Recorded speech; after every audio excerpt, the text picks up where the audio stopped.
You try to scan a script for all the possible annoyances. 3/4 of the movie, you're stuck in this tiny little space with like all these edges and corners, and all you're doing is whacking your elbows and knees on little things in an ambulance. Driving an ambulance is like driving a U-Haul. I think I'm an excellent driver.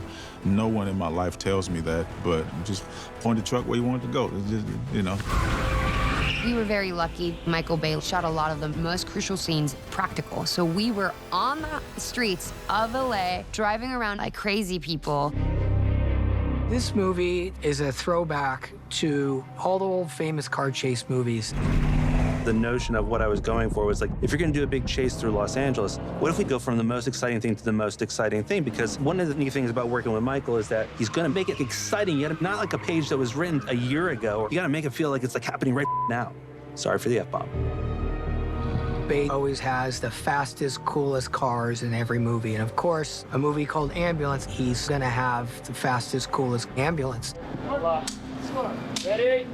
And 3, 2, 1, action.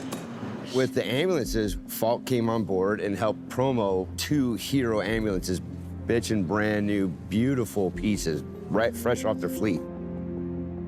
Falk is the oldest ambulance company in the world. It's been around since 1906, and we have operations in 30 different countries right now.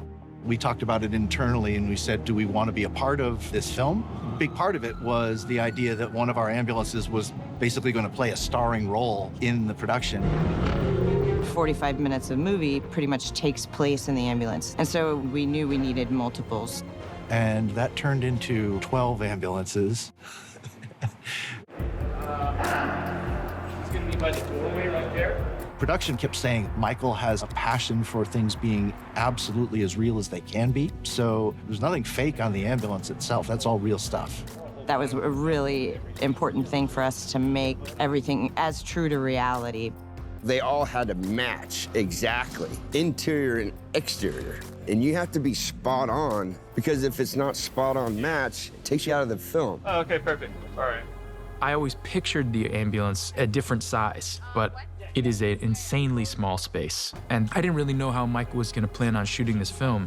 What if we make you a little sloppier? Like literally you're tripping a little bit. So the way that we shot this movie was 3 different ambulances. We have the Buck, which is one that retracts that I think we were in twice. And ready, and action. That one has no walls, so he can do all these 360 angles and shoot around it and shoot wides and do all that cool stuff. Let's do that again, start over again, and just get the squeamish line. Yeah. Get that with him. Okay. But it's really small. It's like as small as this, and then I'm like that.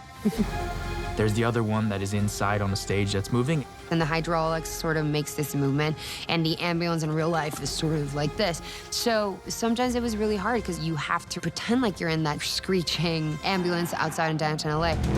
When the energy got down, then we do push-ups or we jump rope or we run up and down and things like that and get the adrenaline, right back up. And then there's the actual ambulance where we're driving around and we're doing everything while at 50, 60 miles an hour. In other situations, they might put that actor on a stage, cars not moving, and they do the dialogue. Mike's like, nope, we're doing that live. We're gonna do that in oncoming traffic, and we're still gonna get the dialogue. When you're in the real ambulance driving around and it's turning corners, you don't have to do a whole lot of work because there's already tension, there's already fear, there's already intensity. We're going 1,000 miles per hour. You have air blasting in your face. You're kind of scared because you are driving on streets. And then really keep that mentality of like, I'm in a scene. What am I thinking? What are my intentions in the scene? It becomes really wild. Me and Cam, our world exists within the dimensions of this ambulance.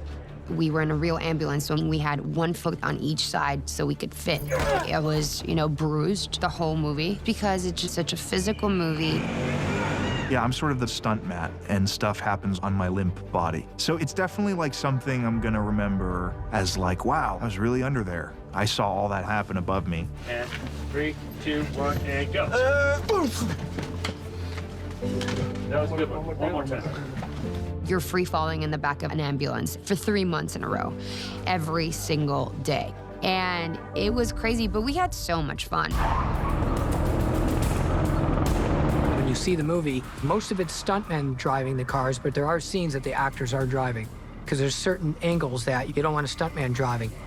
So Yahya did a lot of his own driving. Yeah, I love driving this thing, man. They put me behind the wheel, and Sly was in there. Sly's my stunt driver. He told me when to brake and how to turn, and he let me get aggressive. Drive every day of the week, baby.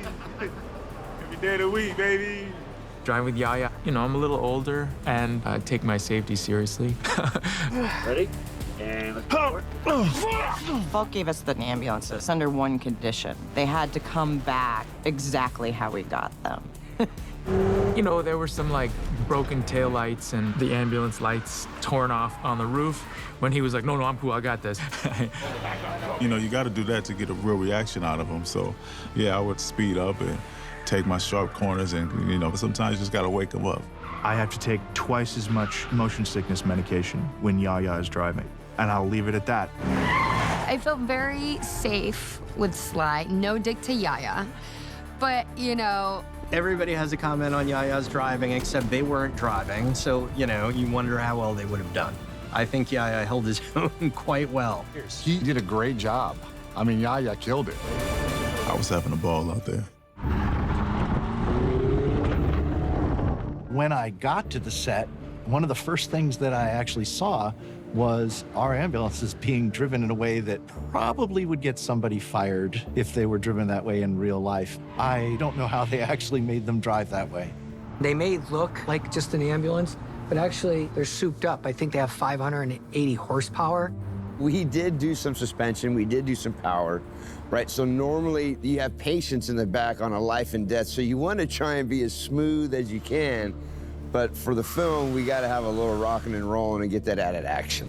It has a special e-brake in it. The tires are a certain pressure. It has all the things that give me the safety precautions I need to be able to do what I need to do with that ambulance at high speeds.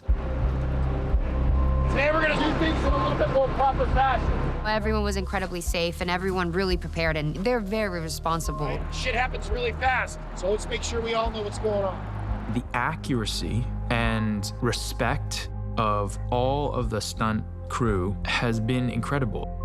Michael's able to do practical stunts and have them turn out the way they do because he hires the best of the best. And that's how Michael works. He said to me, I don't tell them what to do, they tell me what to do, and I follow them. When stunt drivers do what's safe, they are always in charge of the ball. I don't tell them anything. They are in charge of everything that they do. That's why you hire the best people. Okay, guys, here we go. They were always hyper aware when we were on the streets and very, very good at what they did. Ready?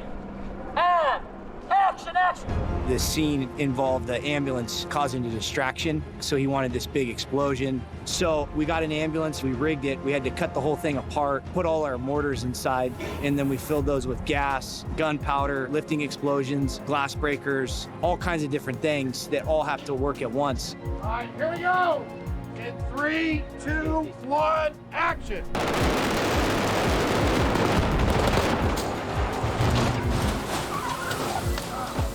So it's a lot of pressure, a lot of timing, but I think it went really well.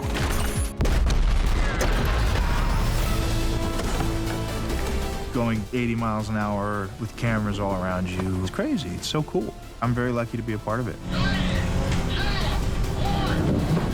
This has been the best experience for me in that sense. I've learned so much, and I feel like any movie that I go afterwards is gonna be like so boring.